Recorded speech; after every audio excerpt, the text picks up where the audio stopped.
everybody and welcome back to my channel. So this video is a bit different than pretty much any video I've ever filmed. If I look a little bit different in this video, it's because I don't have any makeup, and by no makeup I mean literally I have on nothing.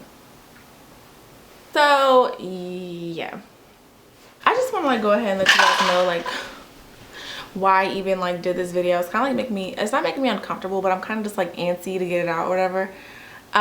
So my whole premise for even having a YouTube channel, it used to be because I really just wanted to help women become better women, you know. But my biggest thing was I never wanted anybody to really know the real me. I didn't want them to really know me, but I just feel the only way that you can really help people is if they really understand you. And the only way that you can help others is if you accept all of the bad things, the good things, bad things about yourself, blah blah. So anyways, before I get into this video, I just want to say that Gia, when you watch this in the future, that your mom is 22 years old, that I'm imperfect, that I'm still learning, and that I hope that you see the overarching message behind this video. I also want to say that if my mom, my grandma, or my family is about to watch this video, I'd prefer you not to. This is not a video that I would like for my family to be watching, but obviously when you put something out into the world, anyone can see it, including your family. This video is actually going to be about my first heartbreak. And the reason why this video is kind of so crazy is because my first love was someone that I dated from 8th grade summer until I was maybe until I got pregnant with Gia. So we're gonna call the person that I dated, we're gonna call him Gel Twist, because before he had dreads and was who he is today, he just was this brown skin boy with gel twists. So basically, back in the day, I used to be friends with this girl named Andrea.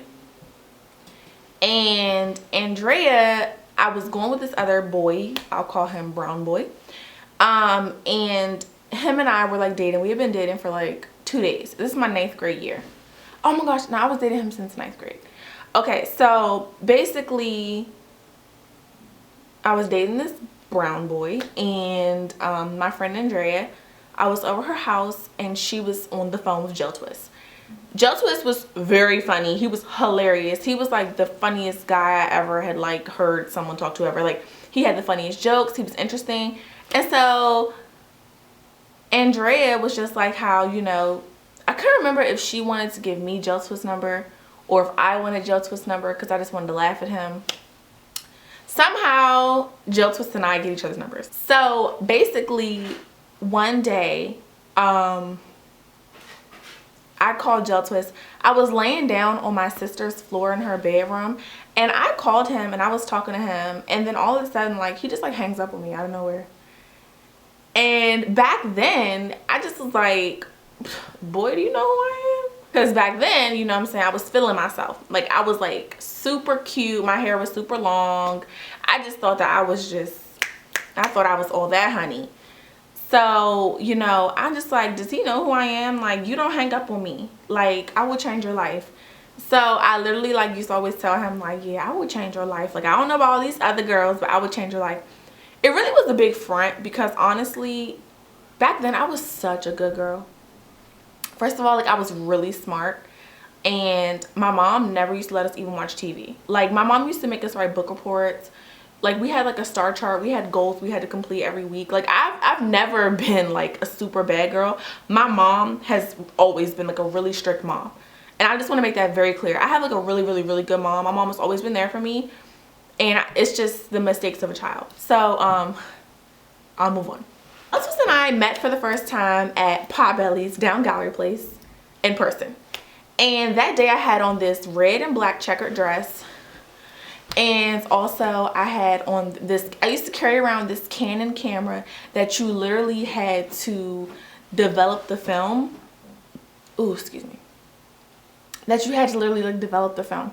I found it one day in my grandparents' old back room, and I had just wore it ever since. Like I wore it as like a fashion piece or whatever. So yeah. And I saw him and like we just kept on smiling at each other, because by that time, after he hung up on me like the first 3 times, we ended up like talking on the phone like all the time. And we talked on the phone for like 4 months before we ever met each other.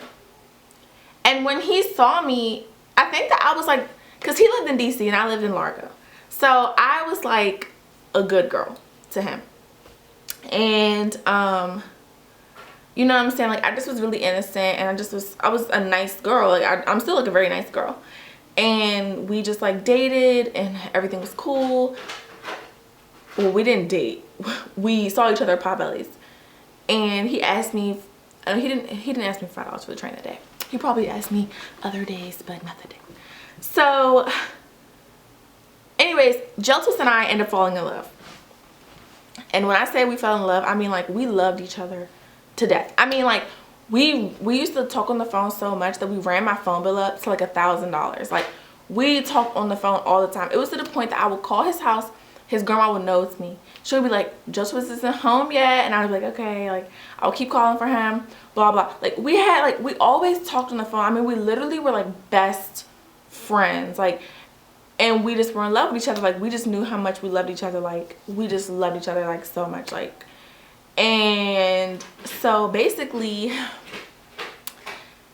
I knew that like Jeltwist wasn't right, but I mean like I loved him for him. You know what I'm saying? One of those things, like I didn't care about like, you know, who people said he was. I saw him for the real him. Like we cried together. We talked about everything. My family loved him. Like my nanny, she loves Jeltwist. My mom still asks about Jeltwist. He's a good person. You know what I'm saying? We love him. So one day, some girl calls me and her little thing on her phone says, Jeltwist is in love with the streets, but I'm in love with Jeltwist. And she's like, hey, are you Jeltwist? Like, how do you know Jeltwist? And I'm just like, I'm his girlfriend. Like, what do you mean? How do I know him? Like, I know him. She's like, oh, because, you know, like, yeah, that's my boyfriend and how she's been sleeping with him. Girl, I was seeing red, because this time Jeltwist didn't have a cell phone. So I literally had to wait until he got in the house to be able to talk to him. So I'm cursing this girl out like what? Like, excuse me? Like, y'all been doing what? Mind you guys, I was a virgin, okay? Because my mommy taught me that I was supposed to save that for someone special. And that's exactly what the freak I was trying to do. Save it for somebody special. I wanted to save it for Jeltwist, because we used to always talk about how, like, you know, we were going to grow up and get married. We were going to have kids. And he was going to be the first person ever that I shared that beautiful moment with, okay? Yeah, me and Jeltwist, that's what we wanted to do. After that, like, obviously, I cried for so long. And the funny thing about Jeltwist and I is that I used to literally cry with him on the phone. Like, he would hurt and I would hurt too. We would just be hurting. Honestly, think that, like, he thought that I was a person that nobody could ever find. It was almost like I was like a princess inside of a castle. And he wanted to protect me, but he still wanted to be able to do what he wanted to do, which isn't realistic. If I love you and you love me, we should be able to love each other and show each other off, right? Okay, yeah. So this is already sounding like a soap opera, guys. And just in case you guys don't know yet, we're in 10th grade by this time. So by this time, guys, it feels like an eternity that me and Jeltwist have been in love, okay? So I won't lie. Sometimes, you know, me and Jeltwist, we would have issues and we would argue, and I would find out about other girls, and so I would start talking to other boys. Because one thing about me in the past, what I will say is I'm the type of girl that I'm real spiteful. So whenever you do me wrong, I gotta get you back. So obviously I wasn't doing anything. I just was, you know, talking to other boys, because like I said before, I wasn't doing anything besides talking to them on the phone, texting, whatever. And my mom monitored my phone usage, so it wasn't like I could just text you all day and night. It was like I literally would be texting them, and then whenever my mom cut my phone off, it was done. So Jeltwist and I used to have these things that we would call honesty talks. Whew. As a woman, just don't do them. And basically during one of our honesty talks one day, he just was telling me, like, basically I never thought that Jeltwist was a virgin like me. But I guess it was never something that came up because we talked about everything except for that type of thing. We never talked about that ever, actually. We always talked about like real stuff. Like we talked about real genuine stuff. We talked about real topics. We never talked about that. Like it was something that was always just like, we knew that like, you know, we wanted to marry each other and to have kids, we'd have to do that. But we never talked about it. I mean, like we didn't have to. So we're in 10th grade, and after that happens, I start talking to this boy that goes to my school in Bowie because I went to this Bowie. And when he found out that I had like a boyfriend at Bowie, Joe Twist was so hurt. Like he was so upset. But in the back of my head, I'm just thinking to myself like, but you have this whole other girlfriend at the school. She's texting me. How did she find my number? Apparently Joe Twist had texted me off this girl's phone before trying to ask me what I was doing. Because whenever I wouldn't answer his call, he would call me from other people's numbers. Or he would text me from other people's phones. So it wasn't uncommon. But you're telling me that you really texted me off of some girl's phone that has Joe Twist is in love with the streets, but I'm in love with Joe Twist? Anywho. So, okay, long story short. Then there was this time on Facebook. This is back when Facebook was the rage. And I was dating the other boy, and I guess like he was mad. So me and Joe Twist, we didn't talk for like a while. And like we used to say this thing to each other called, it was like 371. It's like 3 words, 7 letters, 1 meaning. Hold on. 381. So it was 3 words, 8 letters, and 1 meaning. I love you. So he would always say it to me, like 381, 381, 381.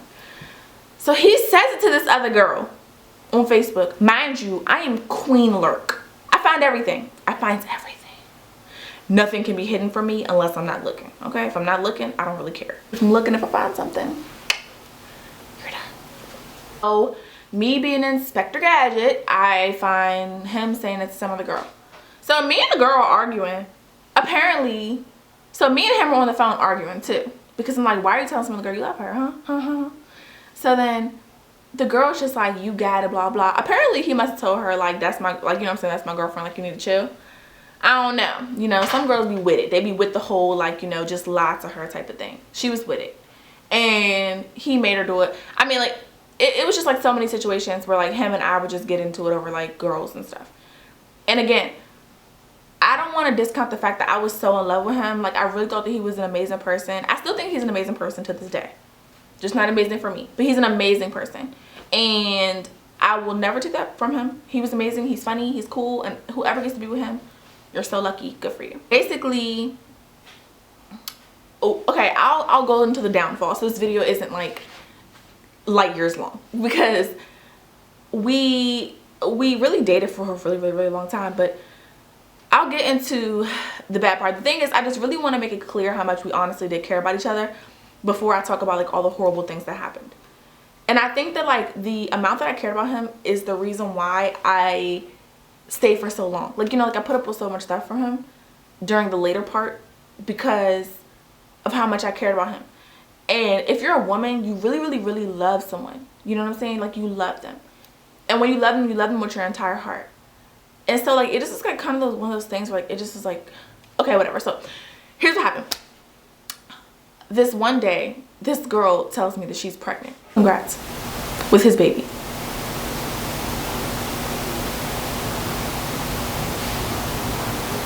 Okay? So I'm just kind of like, how are you? First of all, at this point in time, I will tell you, I was not thinking about having sex. And for me, I just felt like he was always sleeping with other girls. Like, and that was the one thing that him and I didn't do. So he would always call me like the most perfect girl, how he loved me, blah, blah. And like by this time, we had been talking for years. And like sex was just something I just didn't want to do. Because my mom had me when she was young. And so like my biggest thing was like, I don't want to have sex. I don't want to have sex because I wanted to, for my first time, to be special. I wanted it to be with somebody that I really cared about. I wanted it to be one of those things that like, it was like, you know, I don't know. I feel like sex was for like college or something. Like, I don't know. It was just something that I just was not trying to do. And it wasn't like I didn't want to or like I didn't have like the urges or whatever. It's just the fact that like I wasn't ready for that. So basically one day like some girl calls me, she tells me she's pregnant. But this time like it hurt in a whole different way. Because like I told you guys, we always talked about like we're gonna have a family, we're gonna be together forever, blah blah. It hurt in an entire different way. Like I hated him. I hated him because I felt like he ripped out like everything inside of me. You know what I'm saying? I felt like he had like stomped on me. Like I felt like that he had like crushed me. Like I remember one time he called me on the phone and I think he was like another girl's house. I swear. And I just was like, are you serious? Like, are you really doing this to me? Like, are you like what?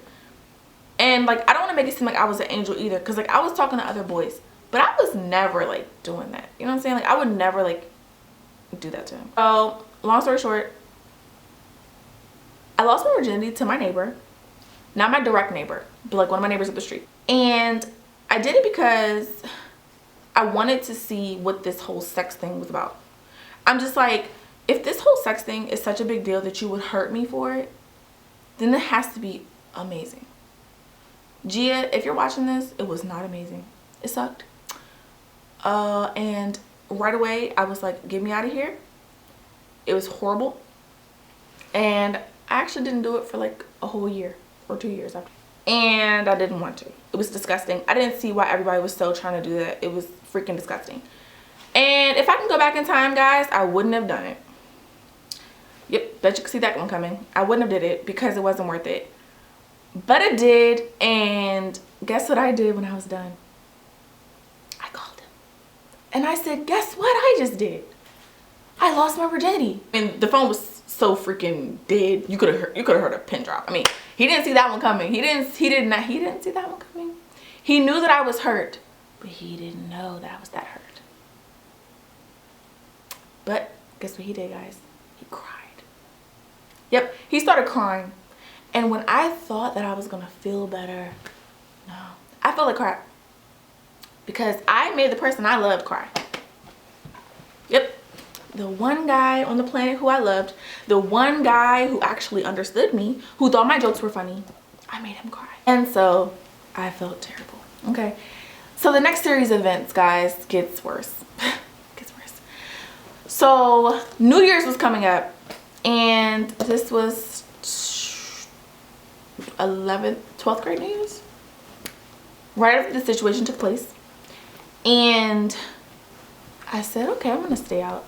No, 11th grade New Year's, because it was before I met my end of high school boyfriend. And I saw him, and he just was like, I don't know, like we saw each other, and I was with my ex best friend. I'm gonna tell you guys what we're ex best friends in a minute, so I'll call her ex BFF. So I had this BFF, and I mean, like, we were thick as thieves. That was like my best friend in the whole entire universe. It was so funny because like people used to tell me that she wasn't my friend, but I never thought that. I just always like, she's my friend, like I love her, we're BFFs. So basically, long story short, we go on New Year's and I go to see him. And he tries to canoodle with me.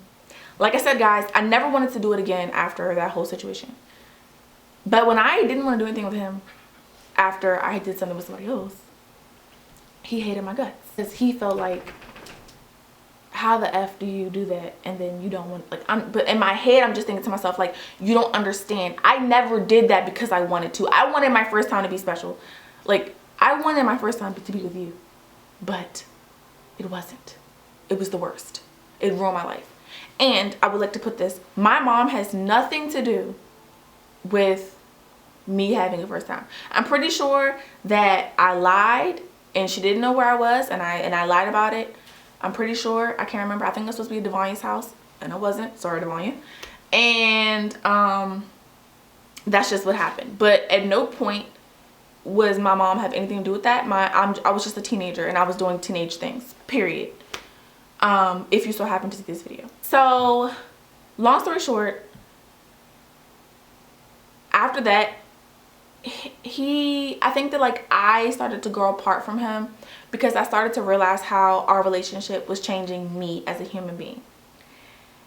And I started like reading my Bible more. I started having my Bible study, and I just was like, this is like not what I want for myself. Like, I really, really, really want a man who like respects me and who like wants to be with me and who like loves me. And I studied with my Aunt Kiana, and it was working out. I felt like a lot better. But him and I started to like grow apart, and I was cool with it, honestly. I wasn't perfect, but I was cool with that. And so he gets my initials tattooed behind his ear. And I think that that was like his last way to prove to me like how much he really cared about me. Oh, in case you guys were wondering, the girl got an abortion. But I think that was like his way of like showing me how much he cared about me. But it just wasn't working anymore, because I felt like he kept giving himself away, and I was never giving myself away, because I felt like he was so special. I would never do that to him.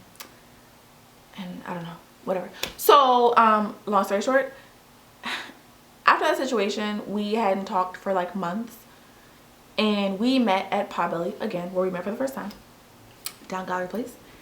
And so he had started going to my old high school, and I had stopped going there. And basically he has started being friends with my ex-BFF through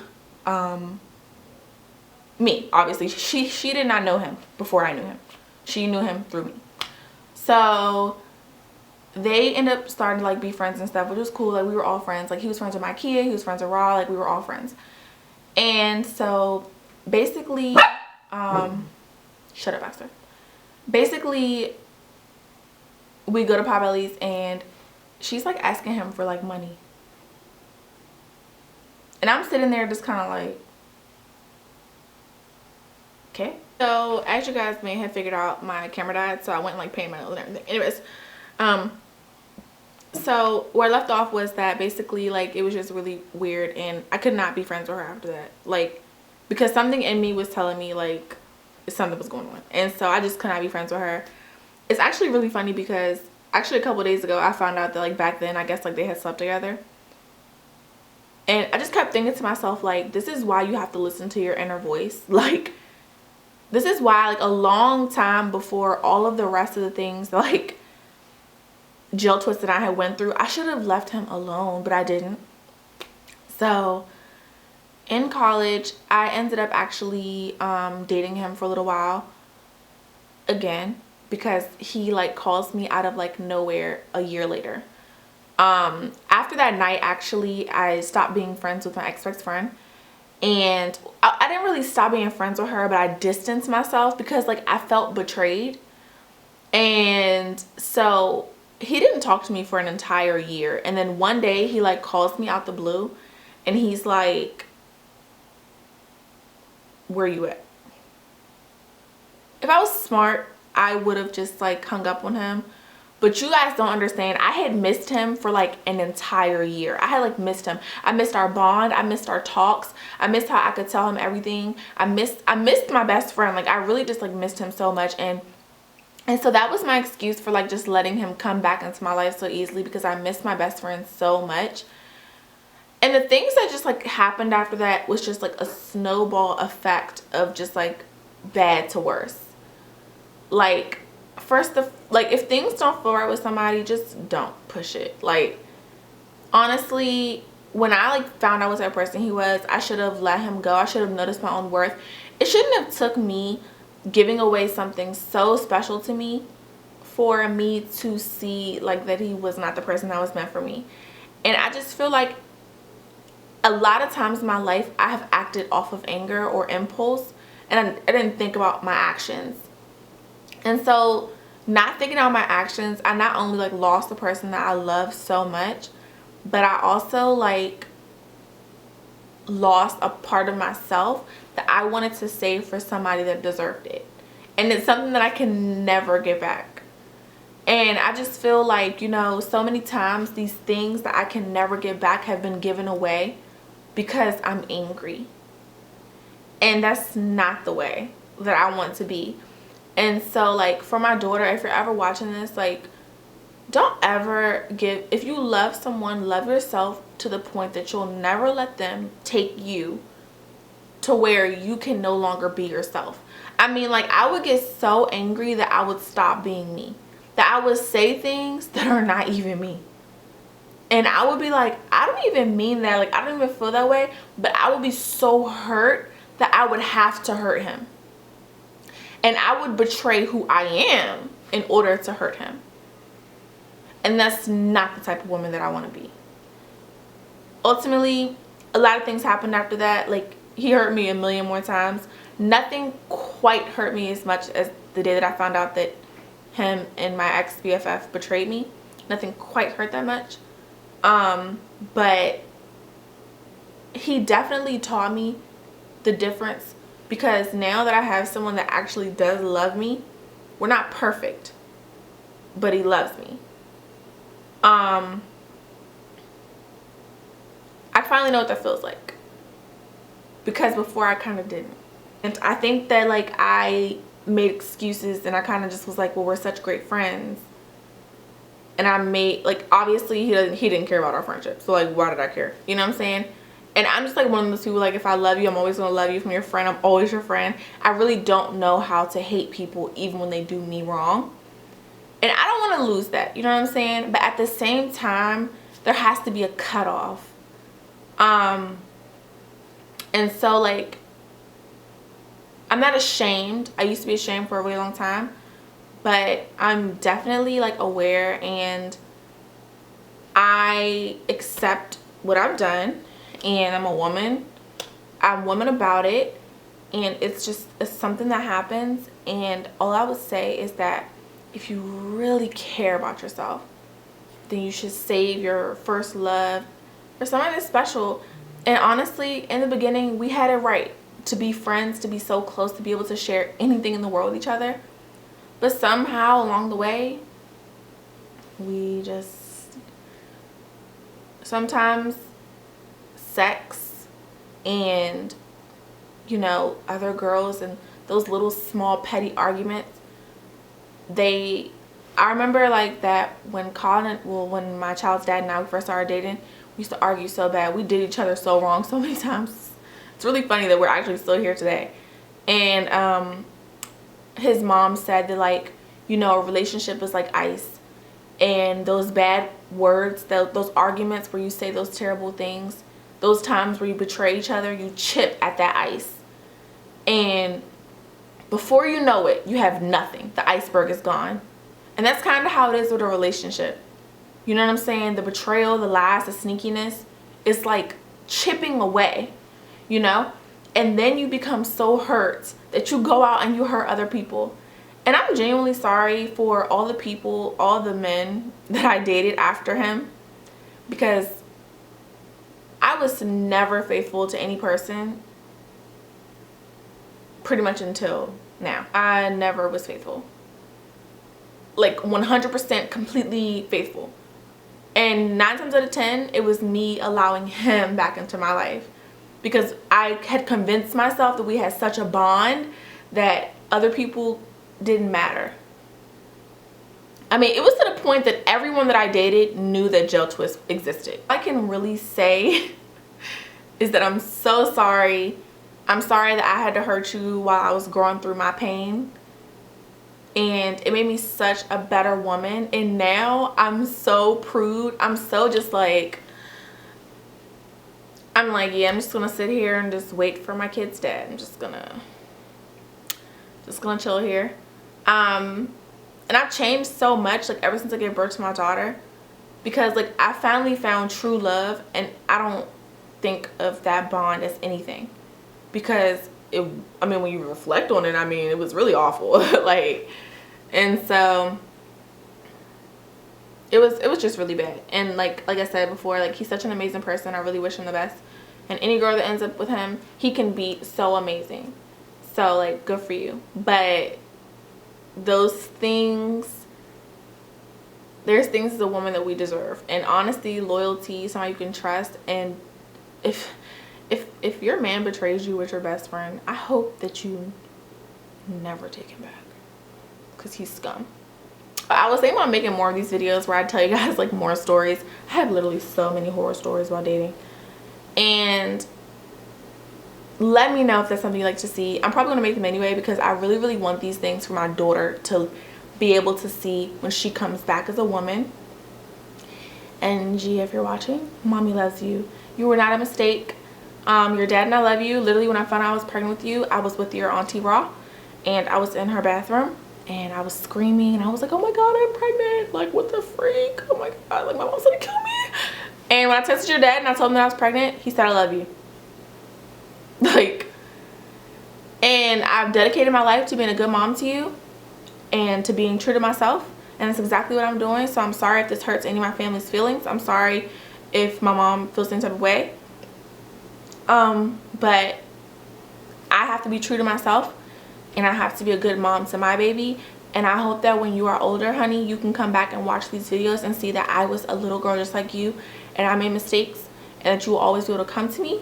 I will always understand you and I'll always be there for you. And stay tuned for my next video. I love you. Peace.